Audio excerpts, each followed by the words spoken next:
welcome to Black Belt Selling with Stephanie and Anna Scheller. I'm Anna. And I'm Stephanie. And we are a mother-daughter team who help businesses, entrepreneurs, and salespeople break through the obstacles that keep them from making more sales. You can learn more about us by going to our Facebook group at facebook.com/groups/Black Belt Selling.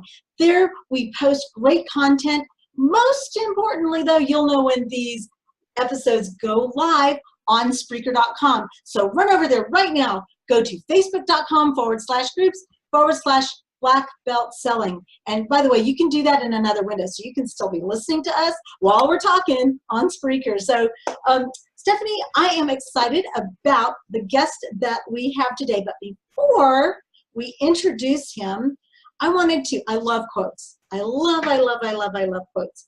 And this quote, I think, is it captures the essence of our discussion with our guest today.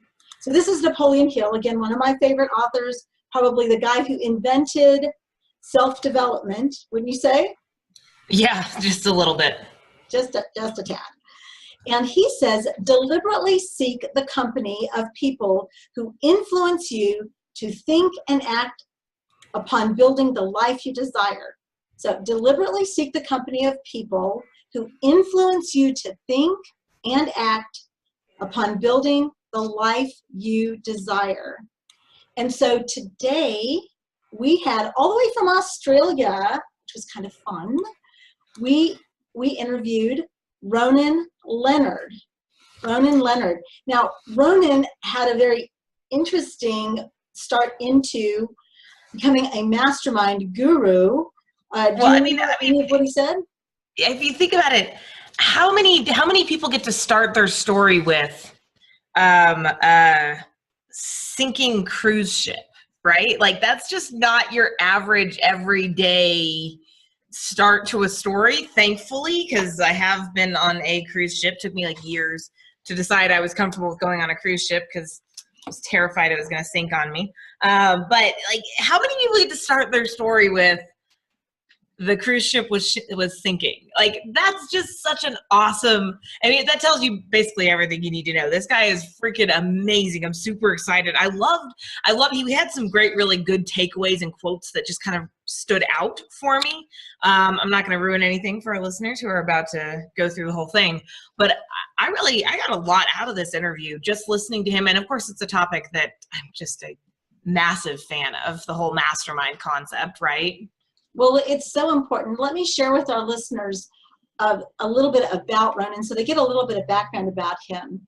He's really passionate about helping small businesses, entrepreneurs, people who feel isolated, create a community, what he calls a tribe. He believes that we've lost our connection to a tribe, which is a community that helps us solve our problems and accelerate our learning. And he believes there's more value in making peer-to-peer connections than paying external people to help you with your success. Now, you were mentioning about the whole ship thing. Well, he had just helped 23 people helped rescue passengers and fellow staff off a cruise ship that he was working on that sank, oh my gosh, off of the wild coast of South Africa. But you know what? He continued to work in that space on cruise ships, sailing the world as a casino manager. With the casino background, he does work in the same field. Could you imagine continuing to work in the same field? Like, what kind of mental fortitude does that tell you about the way this guy thinks? A lot of people end up struggling with like PTSD after something like that. Well, when you meet Ronan, it's not going to be that way at all.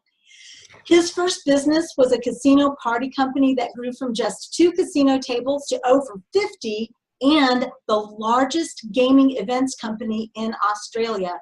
With that kind of background, he understands risk versus reward and where the true value lies in what you put your time and money into, which he says is not gambling. And in his spare time, he enjoys red wine and playing poker, but he doesn't do any of those at the same time, thankfully. So listen to the comments, listen to how Ronan talks about the importance of connecting with people to help you accelerate your business. Ronan, it is so nice to have you joining us on Black Belt Selling, all the way from the land down under, right? Yes, Melbourne, Australia is now my home, yes. Thank you for Wow. having me on board. Wow. Well, you know, as we're getting started, so first of all, as you heard from our intro, Ronan is passionate about masterminds. He's created a platform. We're going to go into that here a little bit later. But, you know, Ronan, tell us about the cruise ship that sunk. What is that all about? And what does that have to do with a mastermind? It's a long boat, and it took me a while to get there, but yes, I'll explain. So back in my early 20s, pretty green, got a job on a cruise ship. A little bit of nepotism involved to get the job, but that's when you work with Greeks, that's actually how it happens. It's all about... That's the best kind of nepotism, when it leads to a job. Yes, well, so I thought. But within 6 weeks of me joining the ship, we were off the wild coast of South Africa in the middle of winter, and they don't call it the wild coast for nothing, and the ship started sinking. Now, I was very lowly paid shop assistant, one of the lowest paid people on the ship. What the Greek officers and captain didn't tell us was the ship was sinking, so they kept it a bit of a secret amongst themselves. So in this huge storm, we filled the first lifeboat with women and children, and on the other side of the ship, all the officers, senior officers, crew, staff captain, chief engineer, all left. Not a single passenger on there.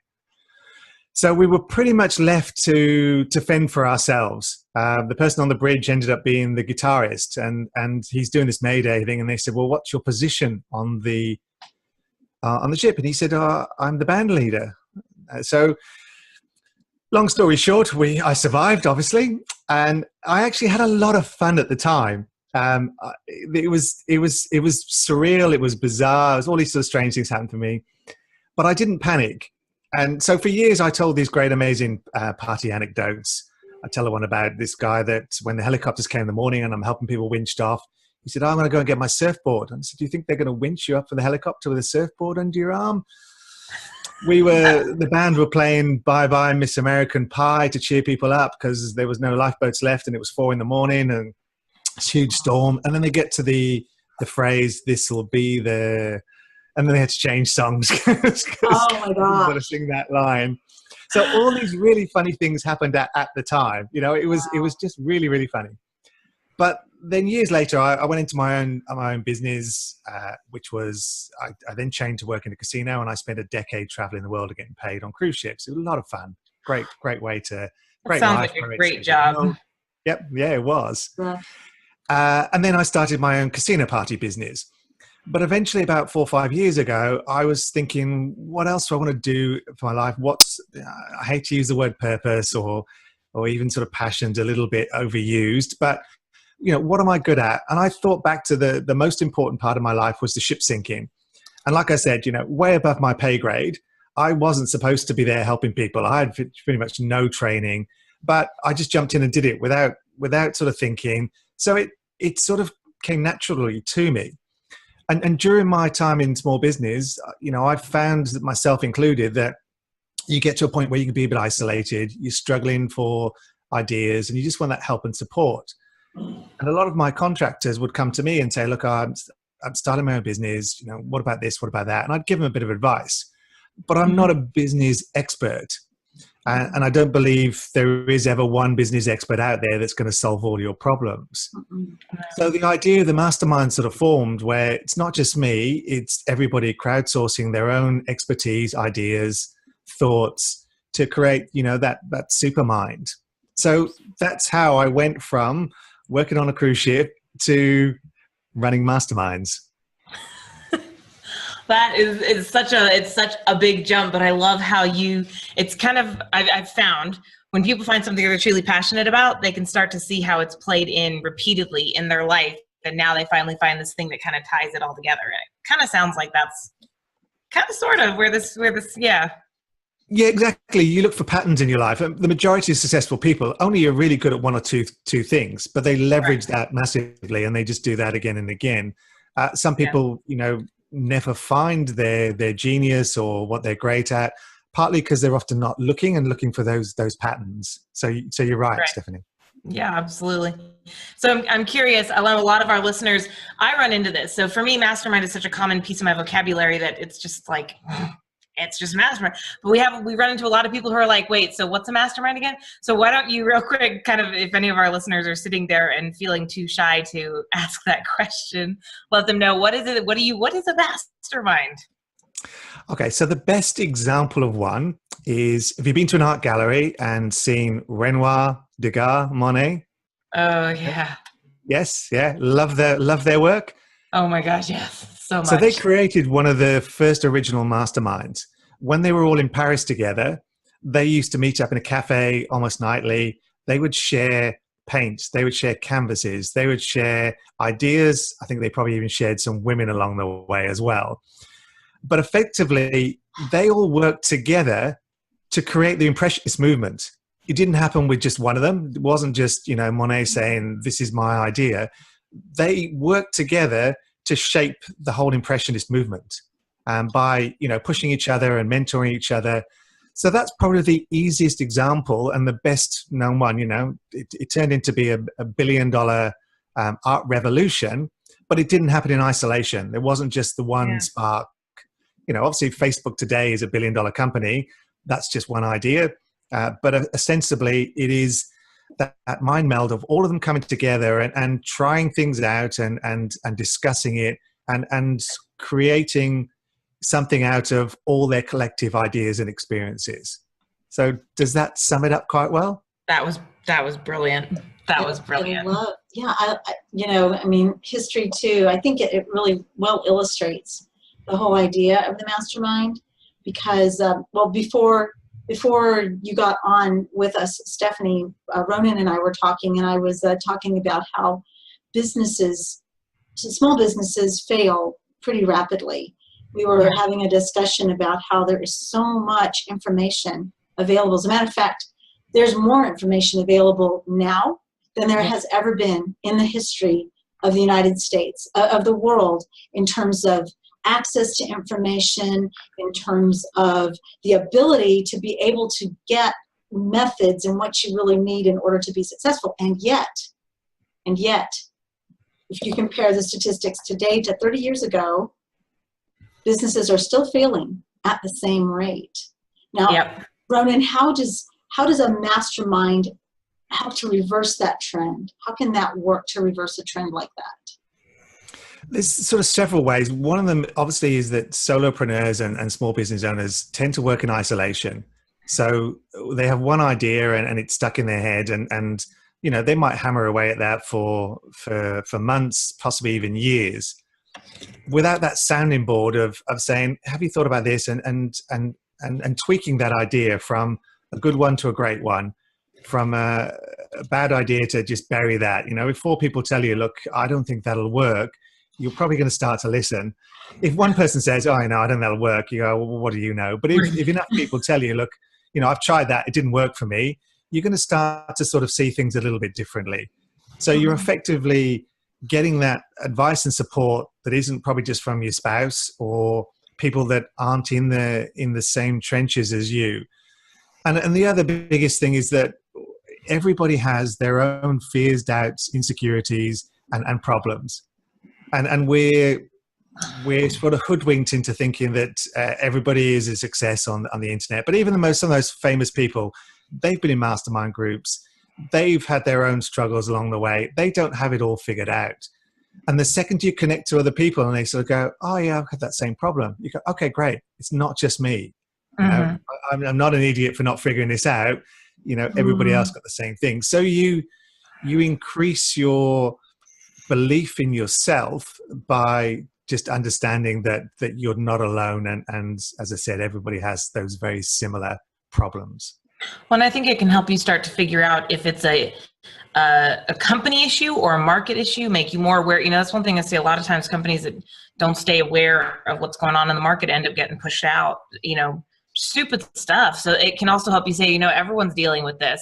Maybe this is a bigger issue than, trying to attack it from your singular perspective. Yeah, yeah, absolutely, yeah, and it's just it's obviously staying relevant, and Yeah. it's probably the biggest thing is joining the dots. So, as you said, Anna, all that information's out there, but is that relevant to you?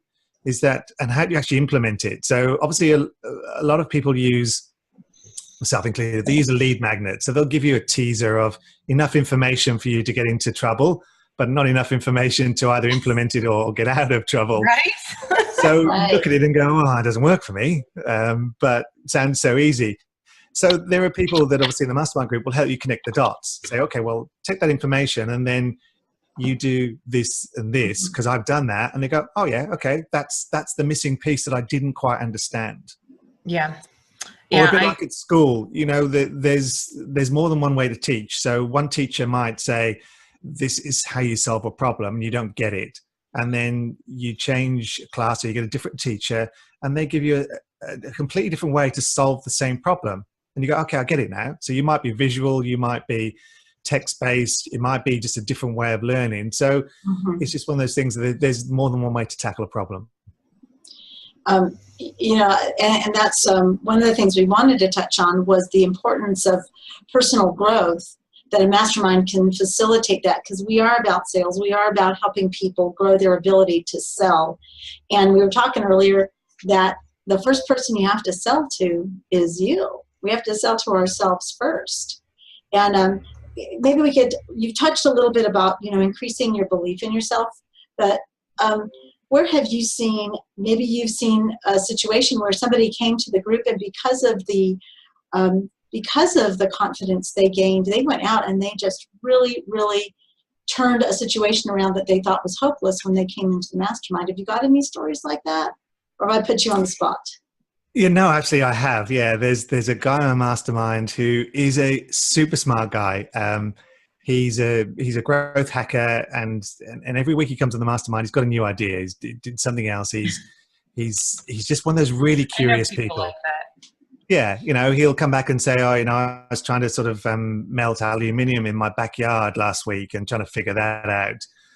He's from the UK, currently lives in Malaysia, and he's now trying to map the tiger trails there in the jungles of Malaysia, in between running a consultancy business, in between running a growth hacking business, in between starting a startup course of people. So he's got a lot of things sort of going on. So super smart guy. But he just got a little bit sort of lost. So by joining the mastermind group, he was able to just be a bit more focused. And last year, so he worked with us all last year. Last year, he 10x'd his revenue, admittedly from a low base. I hate that I 10x my revenue. Okay, I started off with $100 and now I got 1,000. So right, yes, it's always a matter of where was the reviews? I've got one guy who's like, I can't grow that much. It's too big. The guy must be doing only 100K. I was like, yeah, he is.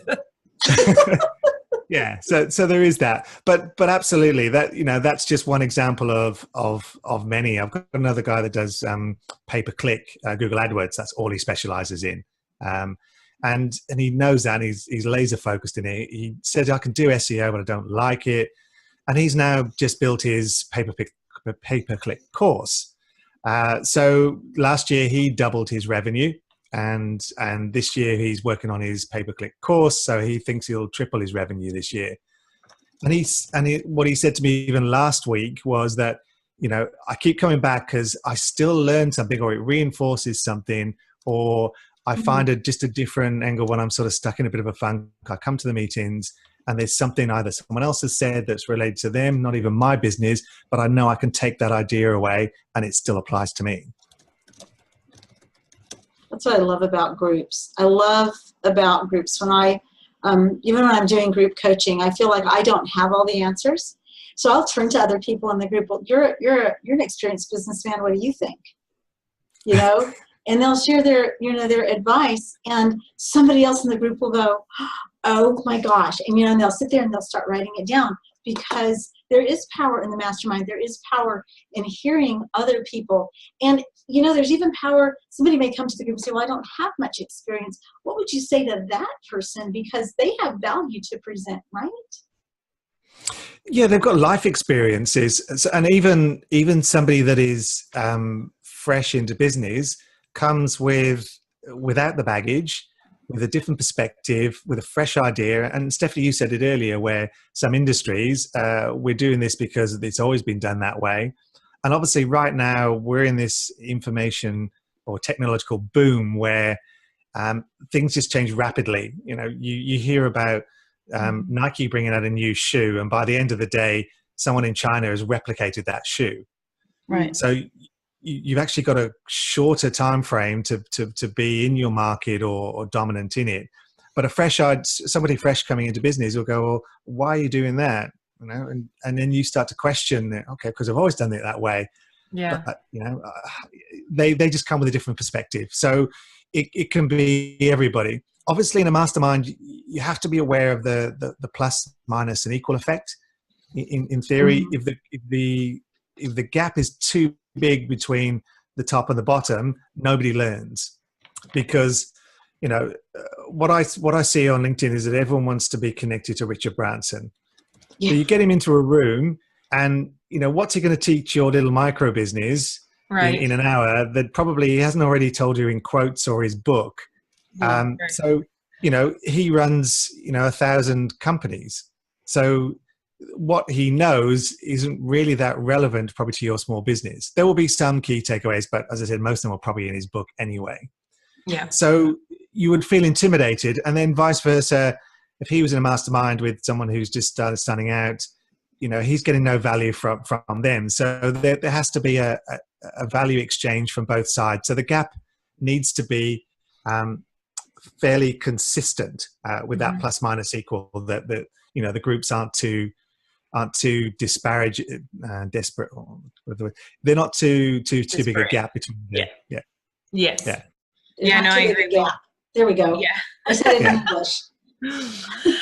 No, I completely, and I've seen the groups where you get someone who's like, oh, I have nothing to share, so then they say nothing, or you get the groups who you've got someone who's sitting there going, my experience is so far, this person's asking silly questions, and yeah, there's a time for some of that, but you gotta have some base level. So yeah, you want to make sure whatever group you're in, there's some common levels. Now, I am curious though, so we're talking about black belt selling, talking about sales and all the fun stuff that's associated there.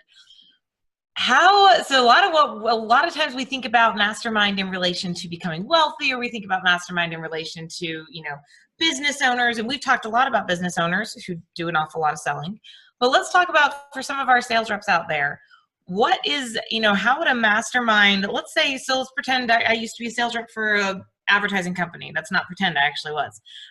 So I was a sales rep for this advertising company. Why would I have wanted to join a mastermind at that point? What's your, or would that have even been valuable? What's your perspective on that? I guess you can always learn and improve. If you're not learning and improving, you're stagnating. So it could be something as simple as working on your elevator pitch. Could be something as simple as testing your sales copy, the emails you sent out.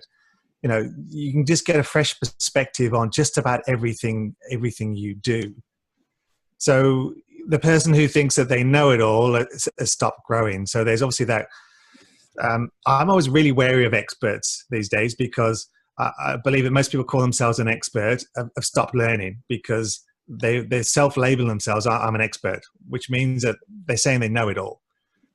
Peter Diamandis, you know, talks about this as well. So whenever says, yeah, I'm an expert in my field, I'm really quite wary, because 5 years ago, there used to be experts in the taxi industry. None of them ever saw Uber coming, you know, and yet they were the experts. They were the people that you would go to for quotes that would know it inside out. And they would say, oh, you know, we need more taxis, or we need more regulation, or what about if we had cameras in there, or, you know, haters. None of them saw Uber coming. So I'm always really wary about experts. So in answer to your question, anybody can always learn and continue to improve, and should be. And if they're not, then they've obviously sort of closed down that mindset of learning. I thought I was going to take that one. No, I agree. And I will, just from personal experience, I just remember there was a whole ton of, oh, well, you know, that stuff's for scammers. We don't get involved with that stuff. You don't need that. You got everything you need, kind of. And I felt to it for 3 years, 2.5 years, and it really held me back. So no, I concur. I appreciate that answer. I wish I'd had that information. What was that? 7 years ago, 8 years ago now. The reality is you don't necessarily need to join a formal mastermind group. No. You can just find someone that you admire and is, as I said, on a similar level. Ideally, you want to keep leveling up. So you always want to approach someone that you admire that's probably a little bit further ahead of you, a couple of years ahead in your career, if you're talking about in your career, and just bounce some ideas off them and pick their brains. So, call it a mentor, call it almost peer mentoring. They don't have to be the CEO. It doesn't have to be this uber well-respected mentor, but it can be just somebody within your field or in your sphere that you like and respect, and you can start to pick their brains and learn from them and just continually improve. So it's all about the 1%ers. So that's just another way. And as I said, it doesn't need to be a formal thing. There are people out there that like and respect and admire. You just got to approach them. Right. Yeah. I think there's a common misconception you have to pay $20,000 to be part of a mastermind. I'm like, sometimes it's just putting yourself in the right group of people. Sometimes I will say there's a lot of value in those paid groups and having a facilitator and having someone to help, but there's a lot of value just in being around the right people too. Yeah, definitely. One thing that you mentioned was bouncing ideas off of other people. And how have you seen that work in a mastermind? Do you have an example of where somebody was bouncing an idea, they go, oh yeah, tweak something, and then it ended up being something very profitable or beneficial for their business? Yeah, I've got another guy, one of my mastermind groups, who has a very big following on YouTube. So he does ancient mysteries. He's a very eclectic, quirky guy. A lot of fun. So that's his main channel. That's his bread and butter. But he started a course around teaching people how to be lucky. And yeah, I see you definitely shaking her head. What? Lucky, I heard that right. To be lucky? Yeah, teaching people how to be lucky. I didn't know this was a learned skill. I can see that both of you are quite skeptic at the moment, but it's a thing. It really is. It's the same as opportunities. It's very, very similar. So you create your own luck, and I believe that. Yes. Yeah. There's a great guy in the UK called Darren Brown. He's done these amazing TV shows where have you heard of him, Anna? Yeah. I've heard of him. Yes. Yeah. So he hypnotized this guy and put him in this fake zombie thing where he thought it was the end of the world, and huge production on it. He did another one where he convinced this whole town that they were lucky, put this statue in there and they would rub it, and created a couple of scenarios. And he took 3 people that consider themselves really unlucky and showed them how to be luckier, just a bit of confidence, open to opportunities. So he gave a scenario where 2 people walked into a cafe and they deliberately stood them up. They're supposed to go there for a meeting. The one person started chatting to somebody next to him, and it turned out he ended up getting this business deal out of it. The other person sat there, no one turned up, woe is me, it's just my luck, this person turned up and left and missed the opportunities. Those type of people miss money on the ground. They miss all these things, and that's predominantly about sort of looking for opportunities and being a bit more confident. So going back to your question, so he teaches people how to be lucky. So he wanted to start this business by doing all these sort of seminars in halls, and as I was talking to him, I was going, well, who's your target market? And he said, well, everybody who speaks English, and it's going to be this course I'm doing. And I said, well, why are you trying to get people into a hall in your hometown and all that hard work of getting 50 people in there to try and sell your course and your teachings, when you should be flipping on your head and going onto the internet and doing a course first? And he went, yeah, why didn't I think of that? So he's reversed his whole acquisition model of what that looks like, because the halls are probably the last thing he'll do now, because then they'll just be the one-on-one sort of coaching. So yeah, he's completely flipped how he was going to run his whole acquisition model, because he hadn't thought that the fastest way and the best way to do it is actually do his online course first.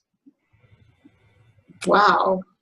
I'm going to look, is his How to Be Lucky course up there? Is that something that Stephanie, stop it. No, I'm dying laughing because it's the same issue. Like I hear this over and over again, and it's funny because as I'm in this world of online courses and events and all this stuff, there's so many people who've made the exact same mistake, and it's just funny, you know. Like I'm just thinking of all the people who, if they were part of a mastermind, could have saved themselves. Just like this guy could have saved themselves.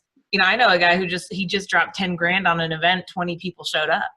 I'm like, oh my gosh, that was an expensive event. That was an expensive lesson, dude. Yeah. I'm like, you know, you probably could have spent 5 grand on a mastermind and just totally avoided that whole mistake. Yeah, I think it all ties down to the terrible phrase that Donald Rumsfeld started. You know, the known unknowns. You ever saw that sort of speech where he just talked about, so there are knowns and there are unknown knowns, and then there are unknown knowns that we don't know about. It was all to do with the Iraq War. But in the simplest phrase is, you know, you don't know what you don't know. Yes. And you can't know everything. And therefore, you know, as I said, we talked about so much information before. So your ability to learn quickly enough is often outpaced by the advances in information technology. And is that all right for you? So it boils down to, you don't know what you don't know. So when you're able to, you know, pretty much crowdsource everyone else's opinions and ideas and experience, you're just going to grow quicker than on your own, trying to, you know, as I said, work on just the one idea and until you've sort of flogged it to death. Yeah, that's what I love about a team. And that's, I really love the idea of the mastermind. I think that's such a powerful thought. You know, we're coming to the end of the interview. Are there any parting thoughts, any like last nuggets of wisdom that you could share with our listeners who are thinking, whether they're business owners or salespeople? What is your best advice for them in the realm of masterminding? Look, it's a general thing, even sort of outside of masterminding. Now, I'm obsessed with why small business owners don't collaborate more. So it's the only way you're going to grow. Or quickly. You're going to grow, but you potentially going to go quickly. As you said, you know, 9 out of 10 businesses are going to fail. So you want to find those people that get you, that champion you, that understand you, that, you know, love what you're doing, and vice versa as well. So the more you can connect to those people that are going to cheer you on or going to kick you up the butt if you're not doing what you say you are, and surround yourself with a couple of sort of core people that you can bounce those ideas off. Like I said, you don't have to join a mastermind group, but you do have to collaborate with other people. And it could be joint ventures, it could be sharing resources, it could be just a sounding board, you know, once a week or once a month, an accountability partner to say, are we on the right track? You know, I've got this problem with that. Just somebody, because if you're trying to do it alone, you're gonna struggle. I love that. Collaboration is the only way you're going to grow. Hey, what if we have some of our listeners who want to collaborate with you? How do they get a hold of you now, Ronan? I'm realizing that we're back to the future. Right. Back to the future. Tomorrow, today. Yes. I'm always around on LinkedIn. That's one of my go-to platforms. I think again, as a small business owner, you can't nail them all. So you try and sort of pick one that you want to work on. So I'm pretty active around LinkedIn, and I'm often posting around collaboration there. So, you know, I love to work with other business owners that have some synergy, that we can help each other. And it's, you know, it's always got to be a win-win. So I think even, you know, my previous question, you want to find people where it's a win-win for both. So you want to be giving value to people and helping them first. So there's a whole section, Simon Sinek says, there's a whole section on self-help in the bookshop, but there's nothing on helping others. And I think the key way that most people get out of business is if they're helping other people, then it just all comes back to you in spades. So my key thing is to find people that, you know, how can you help people? I love that. I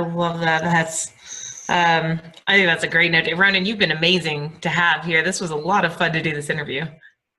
Oh, thank you. I enjoyed it. You know, as I said, when you're obsessed about something, it's easy to talk about it all the time. The same with you guys as selling, you know, when you sort of live and breathe it and you want the right outcome for people and you're invested in them, then that shows through. Yeah, absolutely. Well, thank you. Thank you for taking time to join us from down under. And we'll definitely have to stay in touch through the group and maybe even have you back for another conversation, because I feel like you could talk for years on this whole topic of Mastermind. Lovely. Thank you for having me as a guest. I've really enjoyed it. Welcome. Join us in our Facebook group. Okay. Facebook.com/groups/Black Belt Selling, because we tell you when these podcasts go live. You can interact with our guests. You can talk to them directly. But more importantly, you'll know when these go live, and you can listen to them on Spreaker.com. So go to Facebook.com/groups/Black Belt Selling. And since we talked about LinkedIn, find me, find Stephanie, and find Ronan on LinkedIn. You can find us there. We're easy to find, and we love connecting with you, our listeners. Thank you for joining us. Thank you for being with us. I'm here for Stephanie, saying make it a great week. Bye-bye. Wow, Stephanie, I really learned a whole lot from Ronan. And again, this is a connection that I had made over LinkedIn. So, don't discount the power of social media. But Stephanie, what was probably your biggest takeaway from the cruise ship sinking guy turned mastermind? I think my biggest, when I listened to that interview, and there was one thing that has just kind of beat its way into my head consistently, and it was this concept he talked about that nothing massive happens in isolation. That blew my mind, because when you think about, and this probably spoke to me because I'm such a one woman island, or I try to be sometimes. It doesn't work very well. In case anyone's ever wondering, I do know this. It doesn't stop me from trying to do it that way, but that's another conversation. But that was the biggest one, where it was like, nothing massive. You think about the Impressionist movement, right? Renaud and Monet. I never knew that, one, they formed a mastermind and it created that whole entire movement. Think about the power there. And Steve Jobs, like, when you start to look at all of the things that have truly, truly made an impact across the globe, they've all done it inside of a group. And that was a connection I had never fully made. So that, for me, that was mind blowing. So to make sure I understand, the fact that major movements across the globe started with a few people getting together, tossing around ideas, refining, maybe sharpening each other to create something new. I think that was a powerful thought too. Now, for me, one of the things that he brought up was something called crowdsourcing. So everybody's used to crowdfunding, right? We go out, we pitch an idea to people, and we get people to give us money without having for us to have to pay them back. So that's called crowdfunding. But he talks about crowdsourcing super minds. And I think one of the things, Stephanie, that we have to keep in mind is that everybody has the ability, if they're willing to try, everyone has the ability to contribute to a super mind. I think the super mind, isn't that exactly what Napoleon Hill was talking about? I think so. That concept of being able to kind of tap into another, like a whole new level of creative connection, coming up with ideas you never would have considered previously. Napoleon Hill kind of goes on some directions that are a little bit unique, a little bit, I don't want to say foreign, but like he goes to an extreme of talking about the mastermind in his head of these people that he connected with on a spiritual level. But I still, whether or not you want to place any stock in Hill's concept of, what did he say he was talking to Gandhi, Jesus, Abraham Lincoln. Yeah, like all these guys. And so whether or not you want to place stock in that, I do know that when you get inside a group of really smart individuals, just, physical beings, you do end up getting creative ideas. It'll take you different directions, because that's just how the brain works. So I'm a huge, huge fan. Yeah, and I think that people we have to recognize that. That's why you and I are starting to work more and more closely together, is there is a synergy that happens when two or more people come together and they start to brainstorm and they look at problems. I love to think of it as I'm in my bubble. I can't see the picture because I'm inside the frame, but other people can look outside the frame. They can see what's around the frame, and they can see what's impacting me, and I can offer the exact same thing to other people because I'm not in their picture. Right. Yeah. And I think it's this whole idea that no matter who you are, we all need that forest for the trees help. It doesn't matter how good you are at being the tree seeker, the forest seer. It doesn't matter how good you are being that for other people. We all get so caught up. It's that whole, and it's half of it's that whole, you don't even know what you don't know. So, at least half the time someone is bringing a different perspective because they know something that you don't know. Like there was a lady I was talking to just yesterday, and they're talking about putting all this time and energy and effort into building out systems for their company, which I'm like, I'll go for it. They're trying to get all of the processes written down and documented and streamlined. And I looked at her and I said, this is awesome. And we put together a timeline. And I said, this is really great, but you got to keep in mind, one of the biggest keys is actually after the implementation. In my experience, once you create these processes, now you have to hold people accountable. So be aware. And she was like, oh my gosh, I didn't even think about that. I just thought once we created it, everyone would just do what we told them to do. Yeah, I was like, it doesn't work that way. I wish. No, it doesn't. It doesn't. And I think it's kind of fascinating how the two of us, we were in the same interview. We were both taking notes. Like I have a page of notes here from talking to Ronan. Yeah. And you got different takeaways than I did. I mean, yeah. I did. And that's something that happens in Mastermind as well. It is. This is what I always tell everybody. And one of the cool things I've noticed about Mastermind when I do masterminding is I'll get a takeaway. I'll write it down. I'll review my notes like 3 weeks later, 4 weeks later. And it's like, oh my gosh, I don't even remember writing that. And so sometimes like I thought this was such a great interview, such a great opportunity, especially for any of our listeners who have not yet been part of a mastermind. Like, what are you waiting for? Yeah, Seriously. Exactly. And with this episode, you'll also get, you'll be able to find a link where you can go to learn more about masterminds. So we encourage you, if this is a topic of interest to you, that you go ahead, you click the link, find out more. Stephanie and I are in a mastermind together, and actually I'm really looking forward to being with her and some other people. Mastermind is critical to your success, especially if you have big dreams and big goals. So we want to encourage you, look into getting into Mastermind and be part of helping not only yourself, but helping other people. I think though it's about time we need to close this out, Stephanie. It is. I do want to encourage you guys, if you're not already a member of the group, what are you waiting for? Cool stuff awaits you, and it's free. So facebook.com/groups/black belt selling. Join us over there. We love connecting with you guys after you've been listening to us, answering questions, interacting. You guys bring a mastermind element to us. So hop on over there, join us. We love having y'all. Plus, you can keep up to date on the most latest, awesomest episodes. In the meantime, I am Stephanie here for Anna. We are the Black Belt Sellers of Southwest and Central Texas, encouraging you to go out there, make your life great.